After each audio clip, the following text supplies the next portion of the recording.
So to start the show today, Jacob Melton's joining us. Jacob, it's great to have you. Hey, thanks for having me. I appreciate it. For sure. So go ahead and tell us a little bit about yourself, if you don't mind. Well, I'm a native Tennessean, Middle Tennessee, about an hour east of Nashville, which is pretty handy if you want to do country music. so uh, I started playing in high school. I played sports as well, but if I wasn't playing sports, I was playing music, so I was always playing something. And started writing songs and started traveling to Nashville a lot whenever I turned 20, and did the whole songwriter thing, trying to make connections, networking, that kind of thing, and ended up joining CSAC, which is a royalty collection PRO uh, association, and they were like, "Well, you just got to start playing out." So I put a band together. We started playing out a lot, and so I was doing a lot more covers, during that time, and really developing stage presence as opposed to writing. And so did that for years, and it finally came to an end. And I was like, I just want to write, I want to play what I've wrote, right? Like I want to do original music. I want to just be me. And so I started focusing on that again, and really doing a lot as far as uh, finding out who I am as an individual artist. And that's Right. just kind of grown from that. And I've kind of developed my own style and sound, I feel like. So what all sports did you play? I played basketball and baseball in high school, and then I played basketball in college. Oh, really? What college did you go Yeah. to? Cleveland State. Okay. Okay. So, What position uh, did you play? well, being 5'9.5", I was a center. No, I'm just kidding. I was point guard, shooting guard. Um, I like playing the two a little better, but uh, they kind of needed me more at the one. So that's what I played all throughout high school and stuff. I got you. So how long you been doing the music thing? The music, I started playing, I guess, picked up a guitar when I was about 14. My grandfather, so my mom's side is like all music. They're super big, bluegrass, all that kind of stuff. My grandfather played bass in a rock band for 30 years. And my dad's side was all sports, like, he played football, and they asked him to go to play at UT, and he just didn't want to go to college, so he just didn't go. But that's sports was growing up when I was little. Sports was it. Like that was my love for sure. So who inspired you to do what you do now? Well, definitely my grandfather, just because he really being a musician he was, and that whole side, he really inspired me to just at least try it out. He bought me my first guitar, and uh, you know, growing up on Led Zeppelin and uh, Pink Floyd and all that kind of stuff, Yeah. uh, it was good, and music really helped me a lot growing up. And I think music helps people of all ages. Like there's not a time in your life where music doesn't give you something that you need. And like I transferred high schools after the coach left to go to another school, so I ended up moving to the next county over to play ball. And I was pretty hated by the the county that I'd grown up in for leaving, and but I kind of buried myself in music, and really latched onto that through the Right. pretty trialing times. And you brought up earlier about how you tried to find yourself in music and your style. And I mean this in a real good way. Your style is very different. Can you tell us a little bit about how you do that? Well, um, originally, I felt, like I said, I grew up in that classic rock kind of vibe, and I guess it wasn't until probably around Gary Allen, which he did the same thing. He did rock music for a while before he swapped over to country, and found his own little niche, and then people like Jason Aldean and Brantley Gilbert just kind of took it another step, and that's whenever I started really like, country might have something figured out. that rock music was missing, right? Right. So you know, and growing up and being a '90s kid, I loved Matchbox 20 and Collective Soul and all. Just I listen to everything. Right. From metal to bluegrass, and so I feel like that diversity really helps me blend that rock and that country to a pretty unique sound. Yeah, myself personally, I kind of catch the rock country vibe, and I it's feel really like great to I'm hear. like a redneck Rob Thomas. Yeah, and man, so December 18th, you released "Pass It Around," and I've listened to that one over and over. What was your Well, process? that's always a good sign, right? Yeah, absolutely. It was in my playlist about 30 seconds in. Heck yeah. what was Awesome. Awesome. Yeah. what was Go ahead. what was the process for writing that one? Ooh, well, so with that one, it was a buddy of mine. He does a lot of covers and stuff acoustically or locally. He was like, "Hey, I got this tune that I've kind of started, and why don't we sit down and see what happens?" So I ended up going over to his house, and we sat down with it, and he had like the first verse, and I was like, "Oh yeah, this is kind of, it's groovy, right? Like it Yeah. had just a good rhythm to it." And I was like, we could do something with that. So I sat with it. We probably come up with mm, probably 70% of the song, and then we kind of when you get into a writer's room, you never know what it's going to be, right? Like you Yeah. might just bust out a song in 10 minutes, and then other times you might get stuck halfway through, and so we called it a day, and said we'd come back to it. And I guess about a week later, I sat down and come up with the chorus of the song, because I wasn't really sold on it, and because it was all about us growing up together, pretty much. Thinking back on all the times that something bad probably should have happened, but it didn't. Right. So you end up having all these good stories to tell, and that's why I come around to I got a memory, let's pass it around. Yeah. And it's kind of playing off the, instead of sitting around passing around a jug of moonshine or whatever around a campfire, Yeah. you at the same time you're doing that, you're also passing around stories. So It comes with such a good vibe, and it's so relatable for just about everybody. about everybody. And I'm sure anybody that's listened to it would agree with that statement.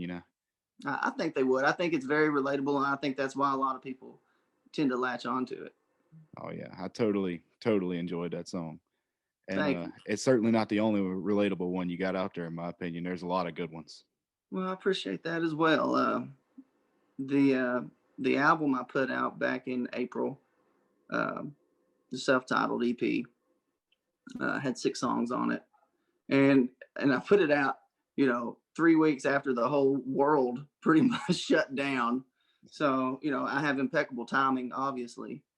Uh, so I wasn't able to go out and promote it or really perform and spread the word about it, except through social media and the radio, which I ended up putting 90 Proof and Smooth uh, as my first radio single to secondary radio, and it ended up climbing up into the 50s on the Music Row Country Breakout charts. Oh yeah, that's So a real good song. I got that one in my playlist too, is and that one also in quite a there? few more. Yeah. Oh yeah. What's your favorite off the out of all of them? Which one do you like best? It's definitely Pass It Around or 90 Proof and Smooth. Like I said, that vibe that they give off. It's just It's incredible. it is those both of those are very windows down, crank it up, Oh, just cruise kind of absolutely, songs. absolutely. So, how many songs do you have out, and where can they be found? I have roughly, which I put out a radio version of 90 Proof and Smooth as well, but I have 9 songs, and they're wherever you stream your music digitally, they can be found. Just search Jacob Melton, and I think I'm the only one, so it should pop up pretty quick. So, is there any particular song you'd recommend the listeners go check out? Oh man, well, you've already noted "Pass It Around," which really, really like. I guess my personal favorite would probably be "Live This Lie."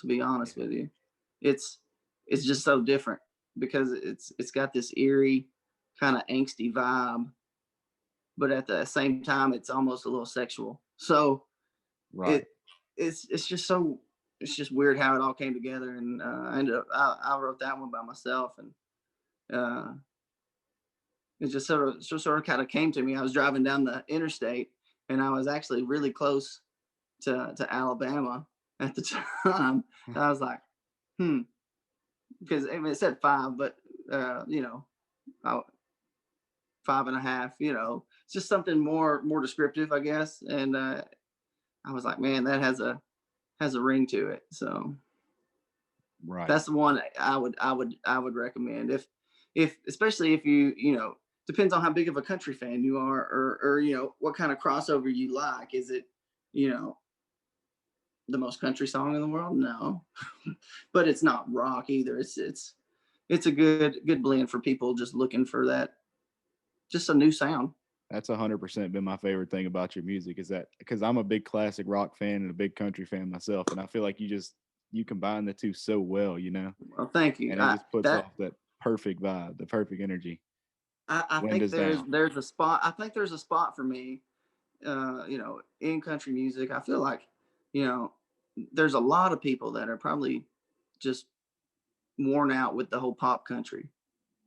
Um, Right. it's, you know, because people go, yeah, they want something new. So you see a lot of people go into this red dirt country, and people like Co Wetzel, and Yeah. just, you know, a little more rock, Whiskey Myers, things like that. And I feel like I could be Nashville's answer to that dirt road, that red dirt country. You definitely named some pretty good red dirt guys, and the Whiskey Myers, you kind of give off a similar vibe to what they do, in my opinion. And they're doing some great things. I can't wait to see what you got ahead of you for sure. I'm pretty excited. Um, I got I got a couple of labels in town listening to my unreleased stuff right now. So who knows? Who knows? Maybe they see what, you know. Hopefully, people listening to my stuff see.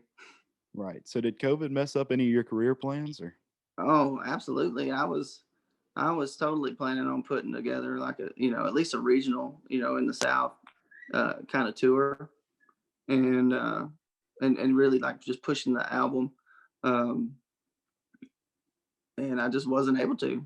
You know, nobody was doing anything, and so kind of had to just redirect myself, and instead of pushing that, now I'm ready to go record, you know, a whole brand new album at this point.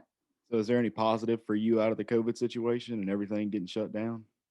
Uh, the positive for me would have to be really uh, exploring and honing in my songwriting skills. Um, just because this is like anything, you know, the more you practice something, the better you should get at it. Right. So I feel like I've definitely taken big strides in the whole writing process. Right. Yeah, COVID changed a lot for me myself, it was crazy, unbelievable how quick it shut down because you mentioned Jason Aldean earlier. The last concert I got to go to was Jason Aldean on March the 6th, and that Oh was like man. 5 days before they shut everything down around here. No, actually Hopefully a week you to the you, day. you recorded a lot of that and was able to go back and watch it. Oh yeah.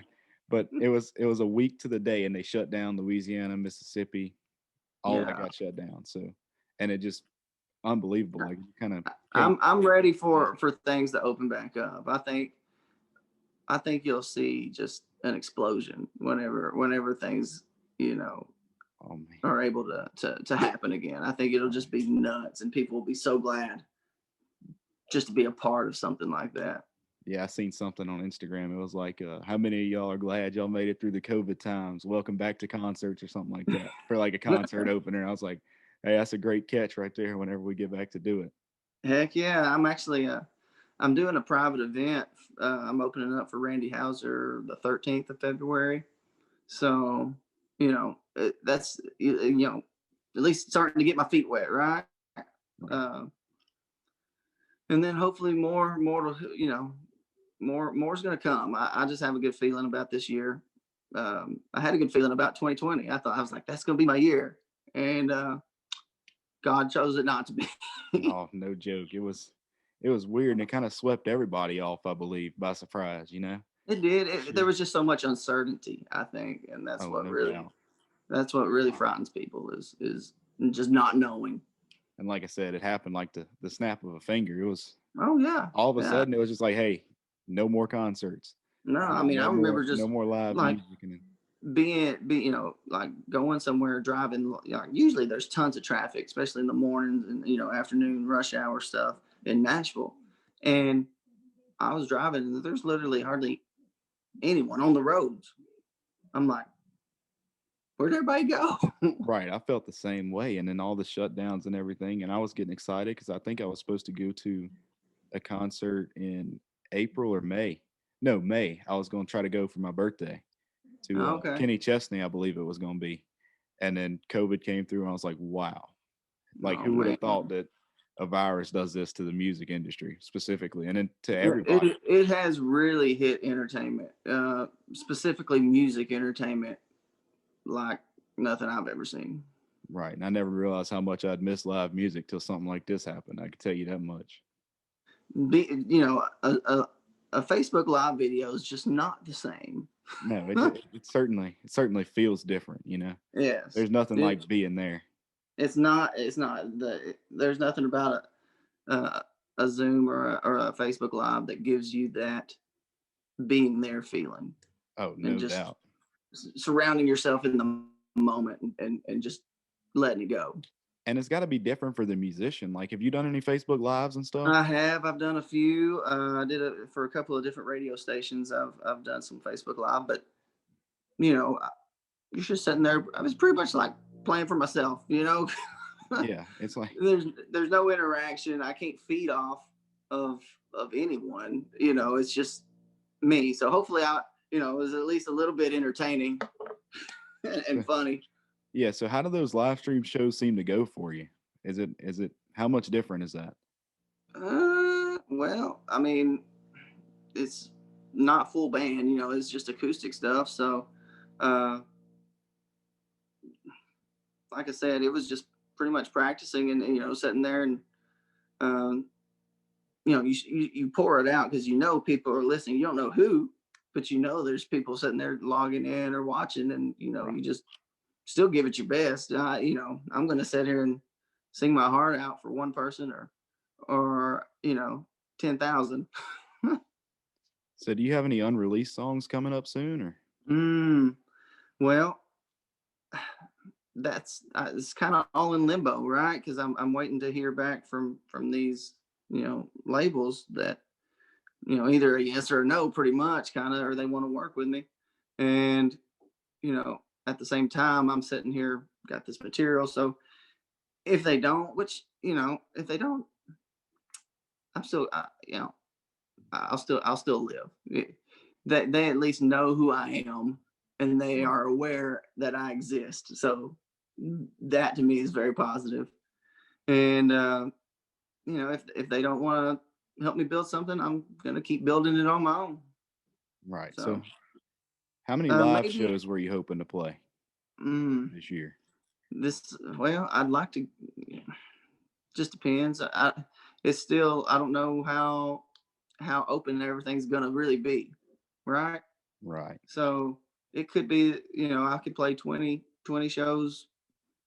I want to do full band, like open for somebody, do that kind of thing. I Right. can sit here and go and I know I'll do plenty of songwriter rounds here in Nashville, but actually like getting out and performing, I would like to do 20 plus shows by the end of Right. the year. I got you. Well, certainly. So, do you have any live stream shows coming up on like Facebook, Instagram? No, I'd have to check my calendar. Not at the moment. No, just acoustic stuff. I got a show later this afternoon. If anybody's uh, around Nashville, I'm going to be at Nash House doing a acoustic set Okay. for Awesome. at 6:30. I'm not Awesome. sure when this thing's going to actually be released out. Right. Well, Jacob, thank you so much for being with us today. It was great to have you on the show, man, and best of luck to you. Dude, I appreciate you having me, and thanks for doing this for all these all the small timers like me that need you know just some publicity. Just anybody put their ears on it. So I appreciate what you do a lot. For sure. Yeah. Well, we love your music and we appreciate your music around here. I can tell you that much. Well, keep spreading the good word, then. Absolutely. We'll do.